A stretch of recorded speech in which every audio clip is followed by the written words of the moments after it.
पहले ये समझ है कि समदर्शिता का मतलब ये है कि आप चीज़ों को फंडामेंटल नज़र से देखो। मैं तेरे भाषा में तोड़ रहा हूँ। चाहे पीर सबन की पीर सबन की एक सी मुर्गी हिरनी गाय। यहाँ पर एक इंसान ये नहीं दिख रहा है कि कोई मुर्गा है, कोई ये है, कोई वो है। अलग अलग बॉडी शेप है, ये एक फंडामेंटल देख लिया।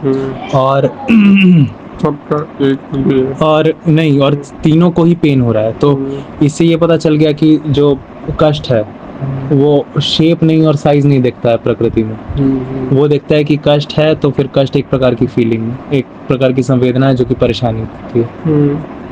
ये हो गया।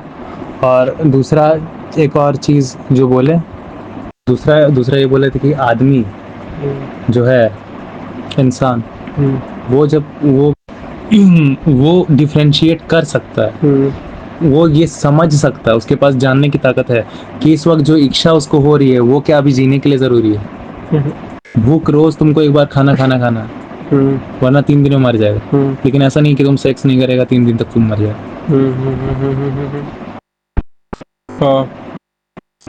ठीक है, तो ये तुम जान पा रहा है, तो तुम देख रहा है कि कितना देना है। तो हाँ, कोई चीज़ शायद महीने में 1 बार, महीने में 2 बार, दैट्स ऑल, उतना हो जाता है, काफ़ी है। और बाकी टाइम मैं क्या करूँगा? अगर इच्छा हो ही रही, वो तो होती ही रहेगी, वो हो ही रही है। आप देख सकते हो ना, यही चीज़ तो आप देख सकते हो। तो कितना ज़रूरी है और कितना ये, क्योंकि ये इच्छा होती ही रह रही है, आप ये देख पा रहे हो।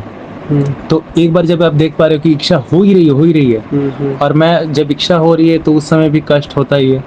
हाँ, लेकिन जब मैं इसको पूरा करता हूँ उसके बाद फिर से इच्छा होती रहती, फिर कष्ट मतलब चलता ही रहता है। तो इसको देखना इस वक्त काम आ रहा है मेरे लिए। तो समझ कर इसको लिमिटेशन कर सकते हैं, और समझते रहना मेरे परेशानी को कम कर दो।